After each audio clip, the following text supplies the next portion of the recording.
Então, pessoal, o tema que nos foi proposto, né, e eu inicio aqui sempre agradecendo à comunidade, né, por essa oportunidade. O simples fato de existir a comunidade já é motivo de júbilo, porque são pessoas que se dispõem a vir aqui, a doar seu tempo, tanto os trabalhadores, limpeza, secretaria, né, não funciona se não for um conjunto de pessoas que dão esse impulso. Então, a comunidade tem o meu maior respeito e pela oportunidade de estar aqui falando hoje com vocês, né? Não para vocês, mas falando com vocês, é um motivo de muita alegria para mim, né? Agradeço também a todos os nossos mentores aqui presentes, que nos intuem a todo momento. Rogamos ao Pai também, celestial, que nunca nos desampare, que esteja sempre conosco, envolvendo-os com a sua paz. Aqui, aos presentes, aos familiares a quem amamos e a toda a comunidade que queremos o bem, nossos votos de sincera harmonia, paz e alegria. Que assim seja. Bom, meus amigos, como eu disse e repito, falar eu não tenho nada para falar, mas nós teceremos algumas considerações sempre acerca do Evangelho aqui nesse dia de hoje. E o tema que nos foi proposto está, mais uma vez, naquele livro, Caminho, Verdade e Vida, que é um livro psicografado pelo Chico Xavier, pelo Espírito Emmanuel, né, que traz pequenas pérolas, sempre do Evangelho, para que possamos cada vez mais fazer considerações a respeito dele, né, no caso do Evangelho. Esse livro é um livro pequenininho, de cabeceira, acho que todos deveriam tê-los em casa para ter acesso a essas máximas do Evangelho, né? Assim como num colar de pérolas, cada qual tem esse valor específico, né? Cada pensamento, cada capítulo, cada versículo do Evangelho tem ali o seu valor específico. E nesse conjunto de ensinamentos, cada conceito do Cristo, seus colaboradores diretos, adapta-se a determinada situação do Espírito nas estradas da vida. Sempre ele sendo o caminho, a verdade e a vida, né? Que essa luz imperecível brilhe, né, nos milênios terrestres, como o verbo do princípio penetrando o mundo há 20 séculos. Esse é o tema proposto por hoje e, em específico, o capítulo 141 nos traz esse versículo lá do Evangelho de Lucas, um dos evangelhos canônicos, né?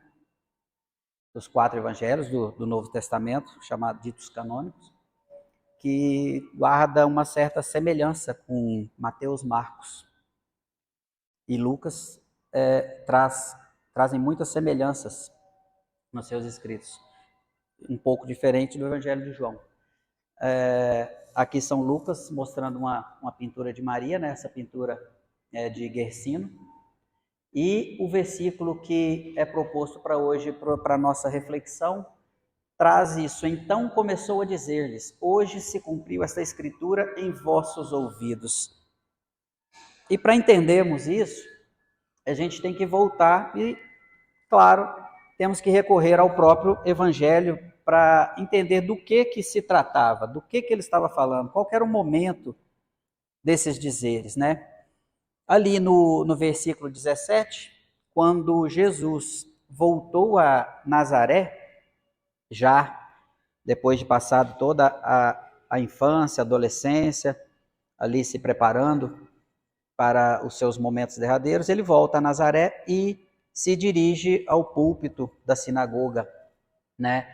Onde foi-lhe ofertado a palavra e ele teve acesso a exatamente esse livro do profeta Isaías.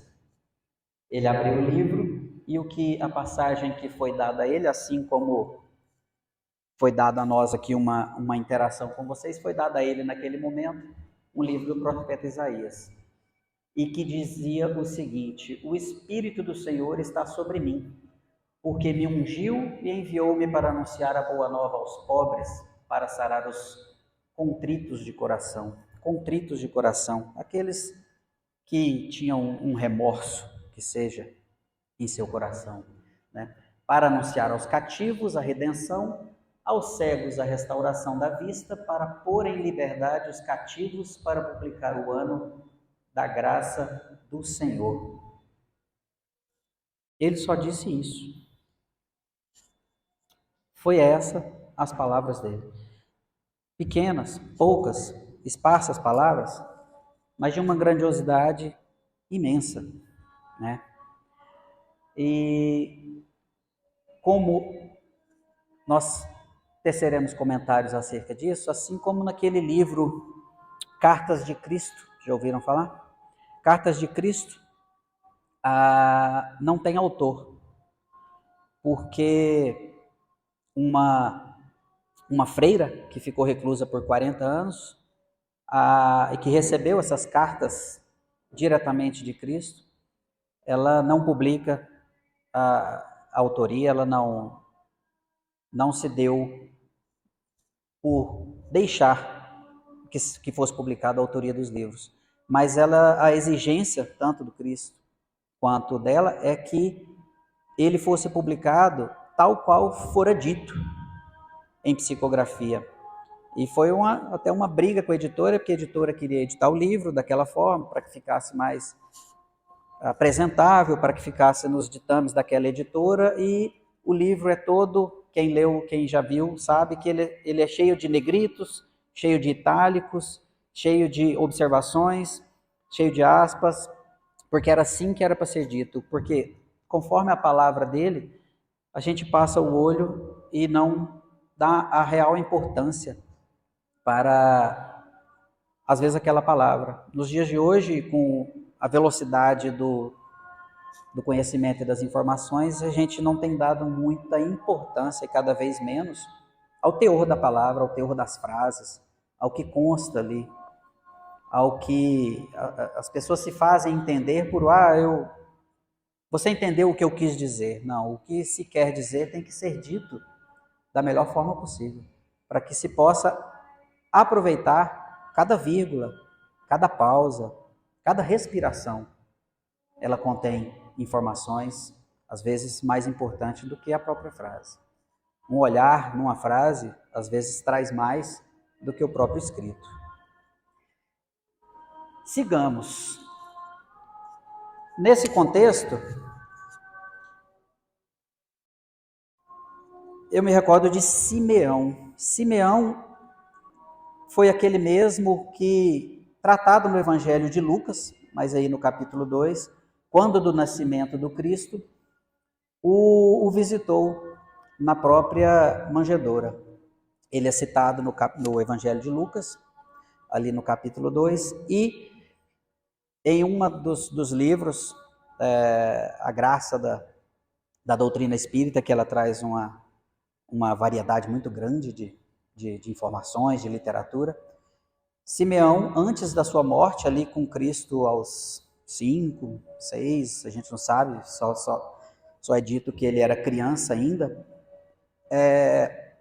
em contato com ele,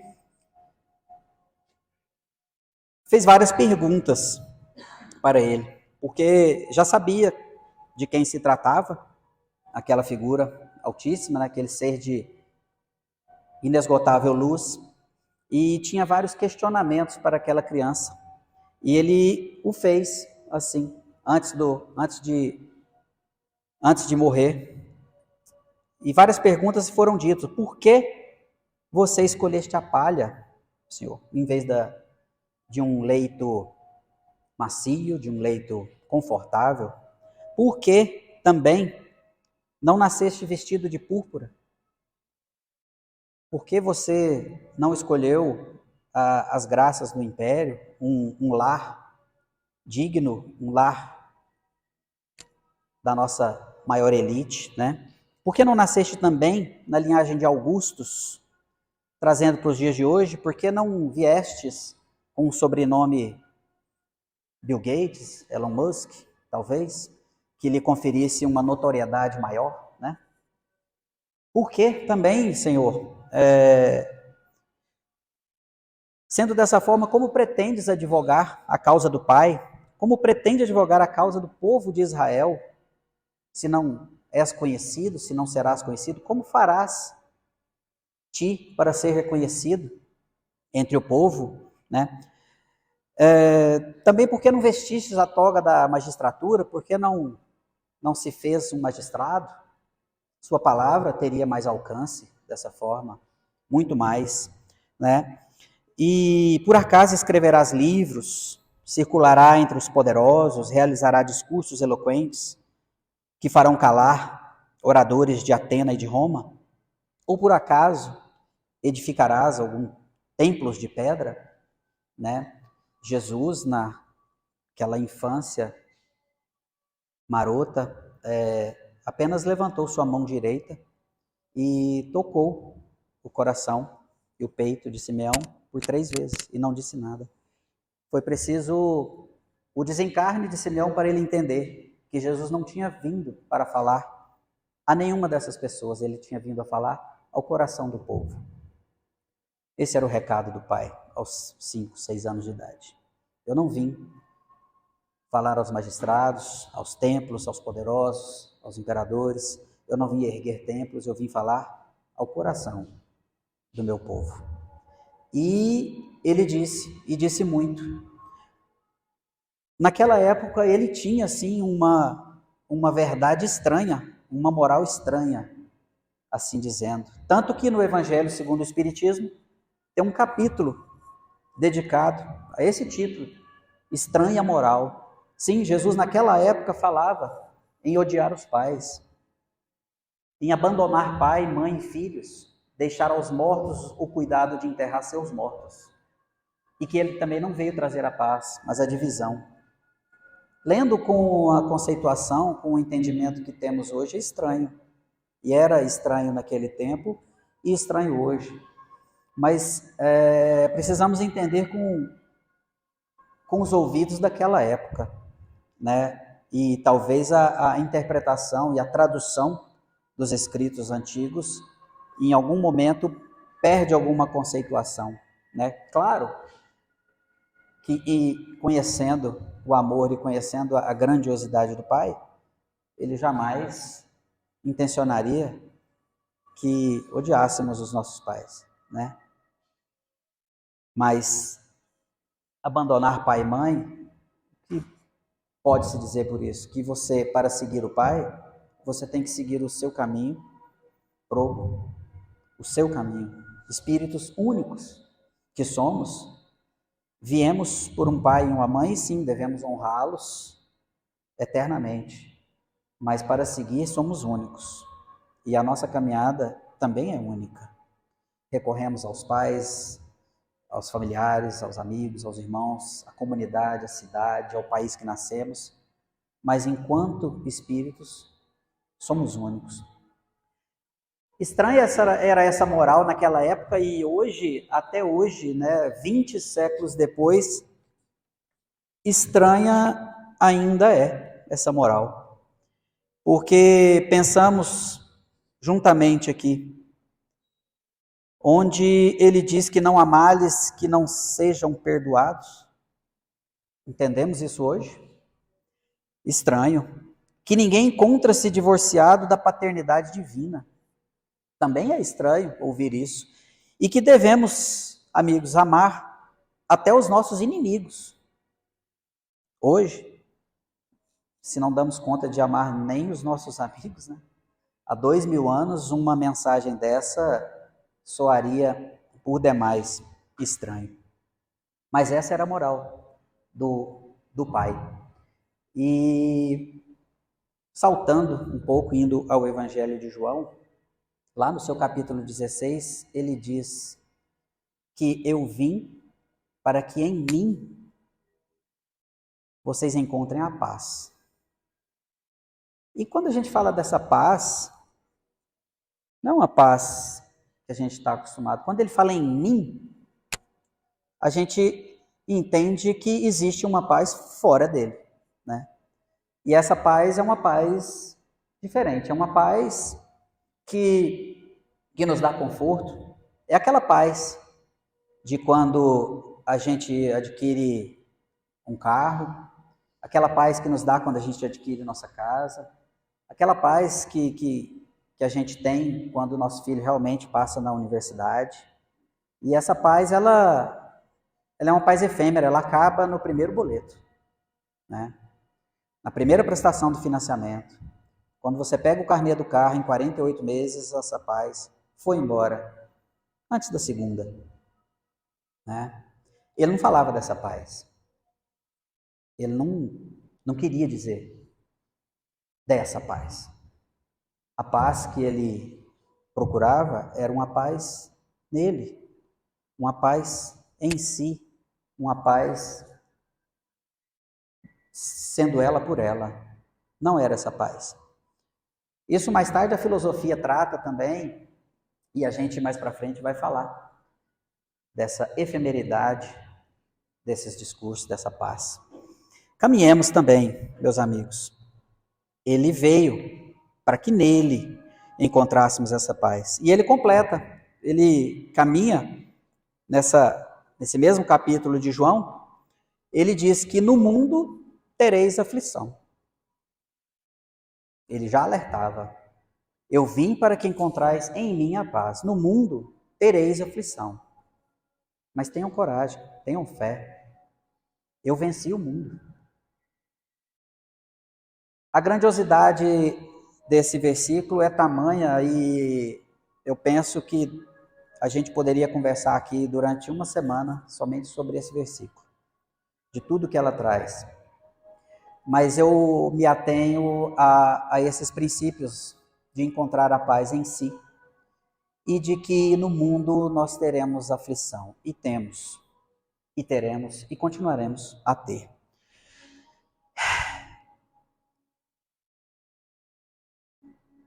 E engraçado que essas aflições, sempre que elas aparecem, né, na nossa vida, parece que a gente se assusta.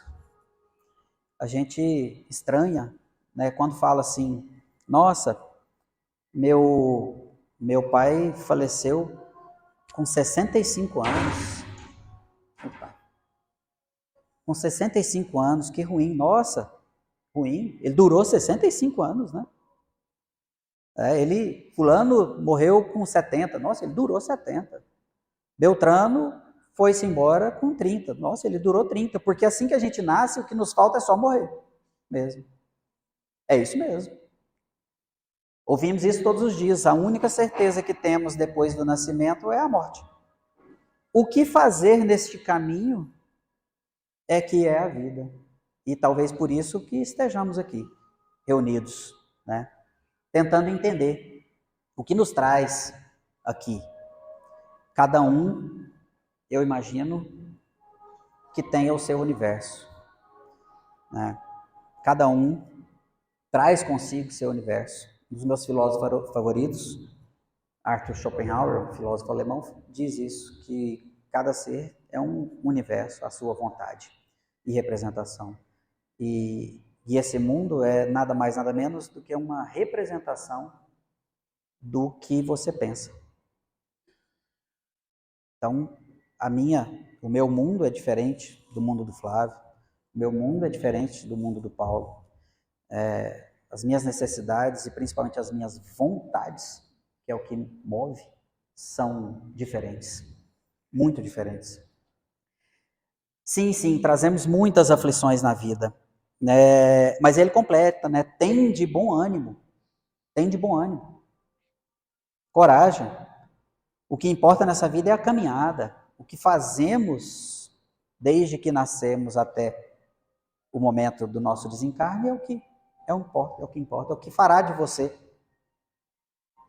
essa caminhada ser ou não feliz, bonita. É o que fará ela fazer ou não valer a pena. Ele segue também. Muitos de vocês podem estar perguntando assim, é fácil, né? Ter bom ânimo, porque você não tem a vida que eu tenho. A minha vida, sim, é doída. A minha vida é triste. E nesse ponto nós somos especialistas, né? Em expor a nossa própria desgraça. Nisso sim nós somos bons. E por que somos bons? Porque fazemos isso constantemente. Não é verdade? É só fazer um breve pensamento. Sai ali fora, chega ali na sua casa, pergunta para o seu vizinho, como que você está? Aí ele vai falar assim, mais ou menos. E aí, à medida que ele vai citando por que a vida dele está mais ou menos, os nossos ouvidos se fecham, porque a gente já está pensando na nossa desgraça. Né? Porque o meu sofrimento é maior. E ele pode falar o que for, que a sua desgraça vai ser maior do que a dele. É engraçado que um colega fala para o outro assim, olha, eu fiz o exame e eu tenho úlcera. Ele, a minha sangra, a sua não é com nada, a sua não está com nada. Então nós somos experts em falar das nossas mazelas, em exaltar nossas mazelas. E por que nós somos especialistas nisso? Porque a gente treina. E assim como o esporte, assim como tudo na vida, a gente treina muito e por isso que a gente é bom nisso.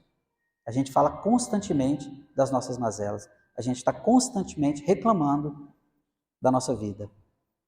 Porque quando eu comprar aquele carro, porque quando eu trocar de casa, porque quando eu me aposentar, porque quando eu me casar, porque quando.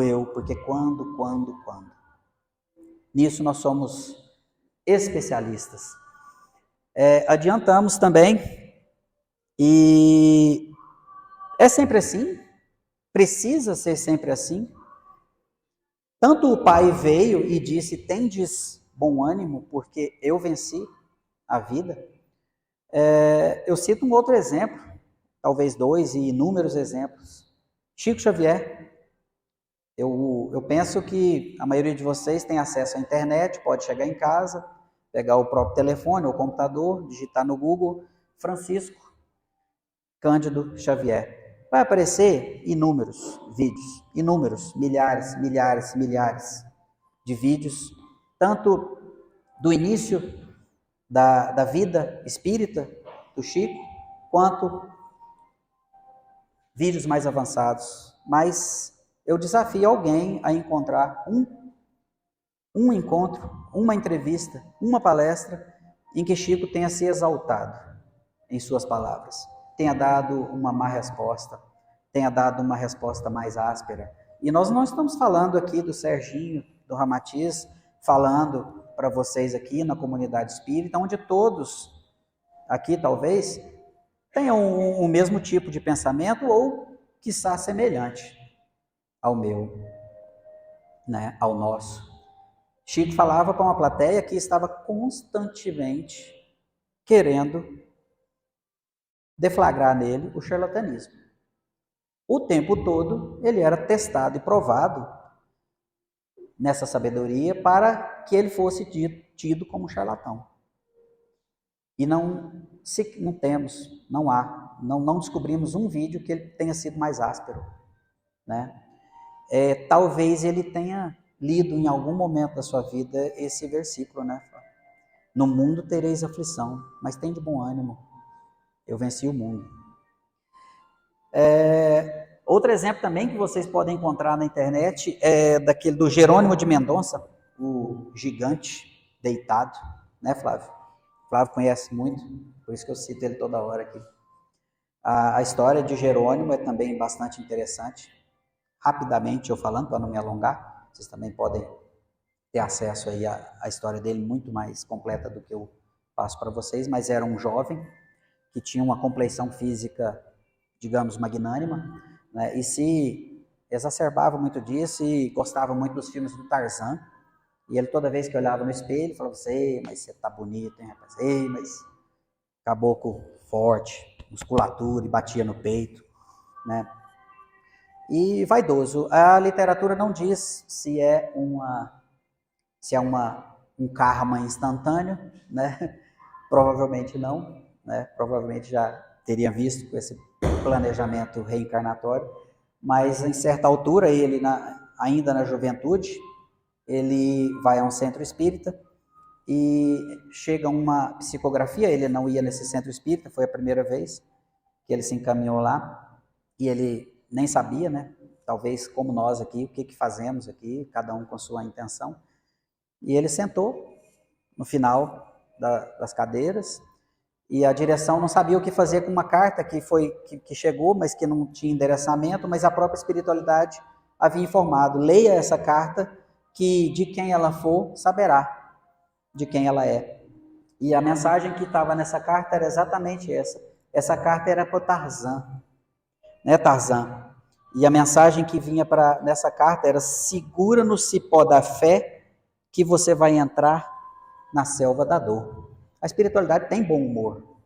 Nós não precisamos ficar com receio e nos dirigirmos a eles com toda a eloquência, mas eles têm bom humor. Jerônimo, segura no cipó da fé, porque você vai entrar na selva da dor. E daí a sua saúde veio debilitando, debilitando. Ele terminou seus dias tetraplégico, cego, cardiopata e com mais algumas enfermidades. E jamais terminou sendo palestrante também, jamais se queixou da vida que lhe foi dada. Então nós temos inúmeros exemplos aí, meus amigos, de passagens como esta. E o que pretendemos com isso?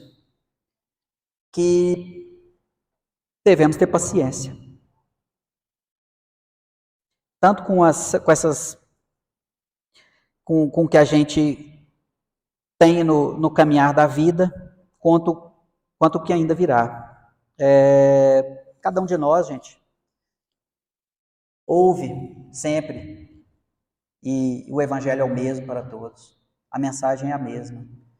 E a pergunta que vem é: por que não conseguimos essa mesma transformação moral? Por que não temos o mesmo crescimento?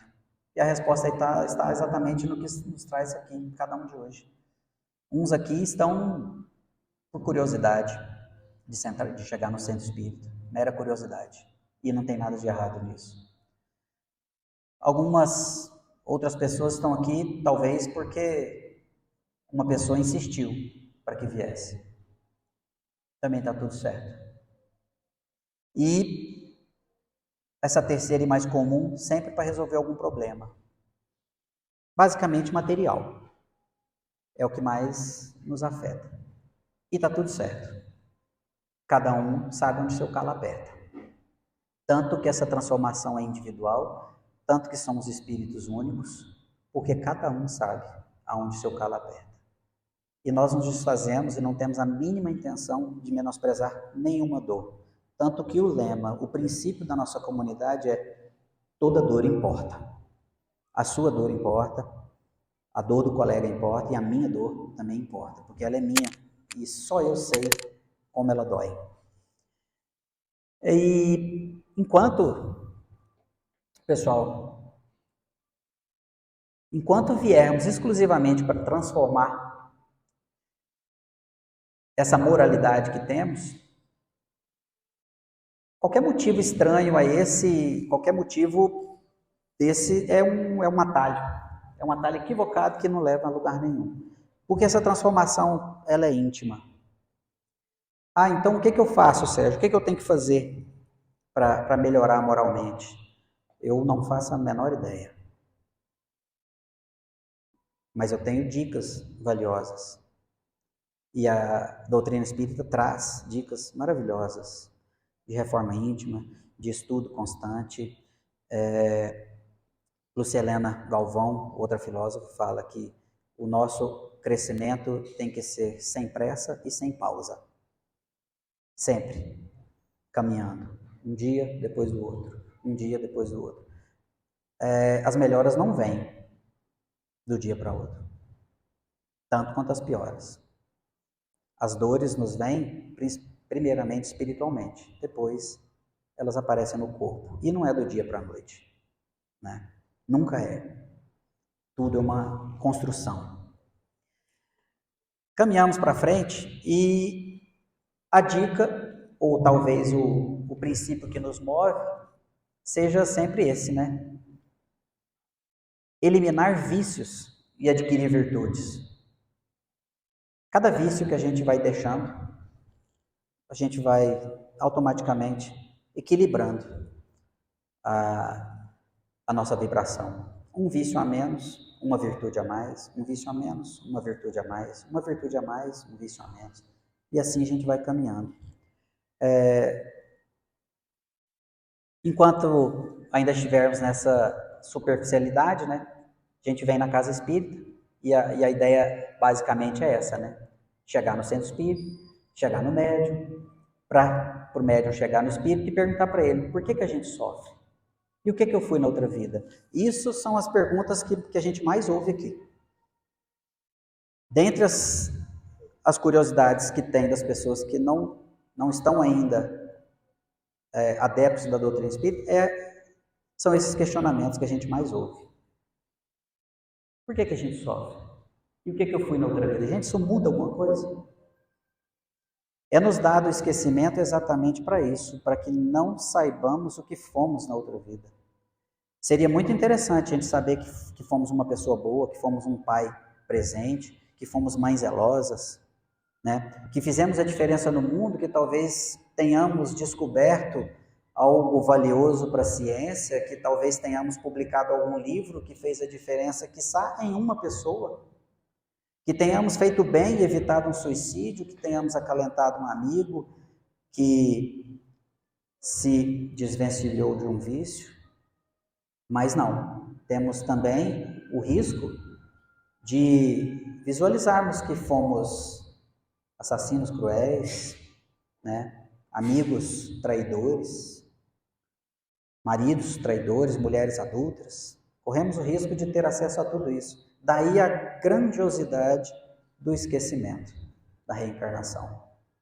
Não nos é dado saber, porque mais atrapalha do que ajuda. Amigos, e o que sempre indicamos, e o que sempre falamos, tanto nas palestras quanto nos cursos, né, Jean? É paciência. É paciência. Porque quase tudo que nós pedimos para a espiritualidade nos atender é exatamente o que viemos fazer ao encarnarmos. As nossas maiores dúvidas, o que a gente mais pergunta para a espiritualidade, é exatamente o que a gente veio fazer. Aí nas nossas orações a gente vem e pede, Senhor, me dá paz. Como é que dá paz? Jesus deu paz. Um livro dessa grossura para a gente ler. Trabalho. Né? Porque paz, alegria, harmonia, a gente não ganha. Paz, felicidade e harmonia são construções da alma. São consequências, resultados de uma vida reta, de uma postura nobre, de pensamentos elevados. Então, pessoal, repetindo, são construções íntimas. Eu não sei o que fazer para lhe dar paz. Eu não sei o que fazer para te dar alegria. Seus gostos são diferentes do meu. Talvez eu indique para o nosso colega aqui, ó, vai pedalar 100 quilômetros. Para mim é uma paz louca, para você pode ser um suplício, né? Então, a minha paz é diferente da de vocês. Porque são construções íntimas. E o recado maior é paciência. E esse é o motivo, gente. Se eu vim aqui numa terça-feira de março para dizer algumas palavras a vocês, é que se tiver apenas uma validade, é de sairmos por aquela porta ali, de onde nós chegamos, um pouquinho diferente. Pelo menos com um pensamento um pouquinho diferente. Já terá valido o meu dia. E como? Não tem outra ferramenta a não ser aplicando. É chegada a hora. Os espíritas são chamados de os trabalhadores da última hora, porque não é dado mais tempo para errarmos. Precisamos, de uma vez por todas, sairmos do campo do pensamento, sairmos do campo da vontade e partirmos para o campo da ação. Fazer valer em nós mesmo o que nós sabemos. Todo mundo sabe o que tem que fazer para emagrecer, mas todo mundo se boicota, né? Todo mundo sabe o que deve, o que não deve comer, o que deve, o que não deve beber, o que faz bem, o que não faz mal, o que dá aquela úlcera, o que me dá aquele refluxo, mas a gente continua insistindo. Então, meus amigos, é chegado o tempo das atitudes. Não podemos mais relegar ao desconhecimento as nossas responsabilidades para conosco. Tá certo? E só para finalizar, como eu havia dito, eu sempre gosto de terminar as minhas falas com um ponto de filosofia que é a minha área de estudo. Schopenhauer, esse grande filósofo, nos traz que a vontade é o primário e o originário. O conhecimento é meramente adicionado como instrumento pertencente à aparência da vontade. O conhecimento, gente, só alia a nossa vontade. O que move são nossas vontades. Por consequência, cada pessoa é o que é mediante a sua vontade. E o seu caráter é originário, pois querer é a base do seu ser. É só querer, gente? Não, querer é bem difícil. Mas querer já é o ponto inicial, é o ponto de partida. Tá? Pela atenção de vocês eu agradeço muito. Que vocês tenham um excelente retorno aos seus lares, uma ótima semana e que possamos, diante de tudo, e de acordo com o tema da nossa palestra, né, a quem nos é dado conhecimento, o que fazer com ele? Se não o fizermos, pior para eles. Então, a gente passa para a nossa segunda fase. Agora nós vamos fazer um recolhimento, enquanto os médiuns aplicarão passes magnéticos, e eu tenho certeza que voltaremos para os nossos lares melhores do que viemos. A todos uma boa noite.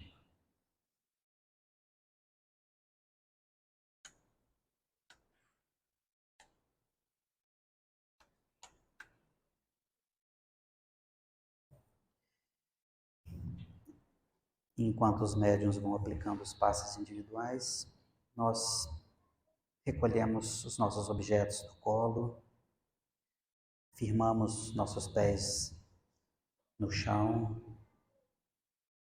absorvemos toda a energia da Terra, entendemos que somos seres únicos, que viemos da Terra e somos intimamente ligados a ela. Que essa energia da Mãe Terra penetre pelos nossos pés, alcance nossas pernas, circule pelos nossos joelhos, caminhe pelo nosso fêmur, estenda toda a sua energia pelos nossos membros inferiores.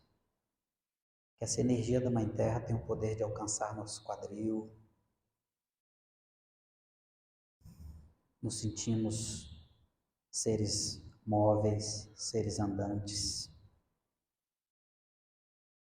Que essa energia nos dê a possibilidade de locomoção. Essa luz agora alcança nosso abdômen, percorre todos os nossos órgãos internos,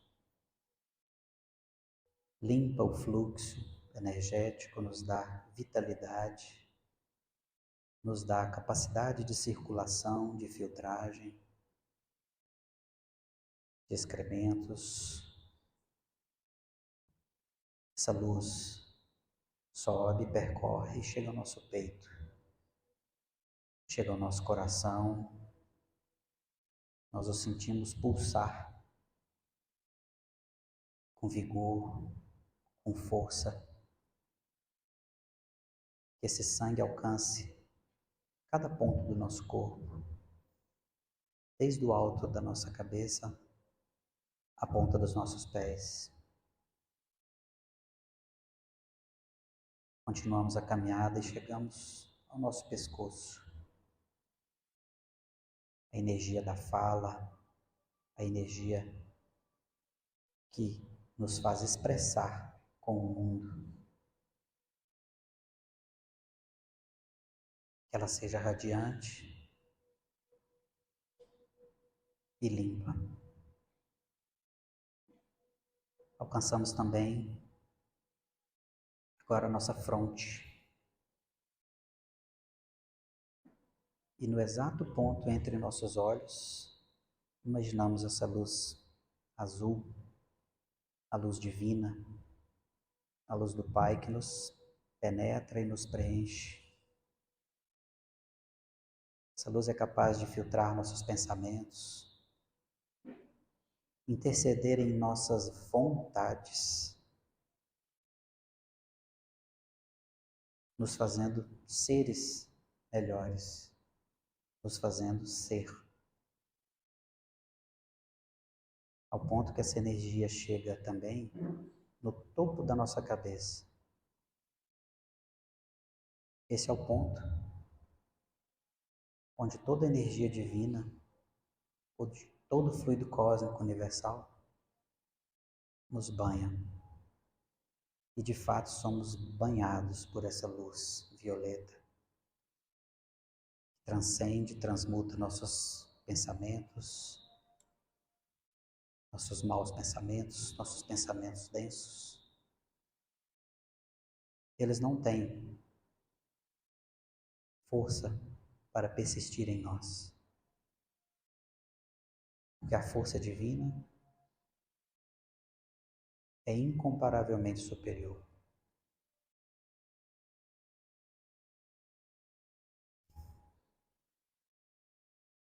Seguros e agora limpos, banhados pela energia do Pai, vamos voltando, nos conectando, sentindo a nossa presença aqui, sentados nessa cadeira branca. Mexemos nossos pés, nossas pernas. Nos sentimos agora pertencentes a esta vida, a esta oportunidade única que temos de subir um degrau que seja na evolução. Melhorar um sentimento que seja. Essa é a nossa missão. E ainda banhados por essa calma, por essa paz, enaltecemos o Pai com a oração que Ele nos ensinou. Pai nosso, que estais nos céus, santificado seja o vosso nome. Venha a nós o vosso reino, e seja feita a vossa vontade, assim na terra como no céu. O pão nosso de cada dia nos dai hoje. Perdoai as nossas ofensas, assim como nós perdoamos aqueles que nos têm ofendido. E não os deixeis cair em tentação, mas livrai-nos do mal, porque teu é o reino, o poder e a glória. Que assim seja. Estão todos bem? Muito obrigado, mais uma vez, pela presença de todos, e que tenham todos uma boa semana.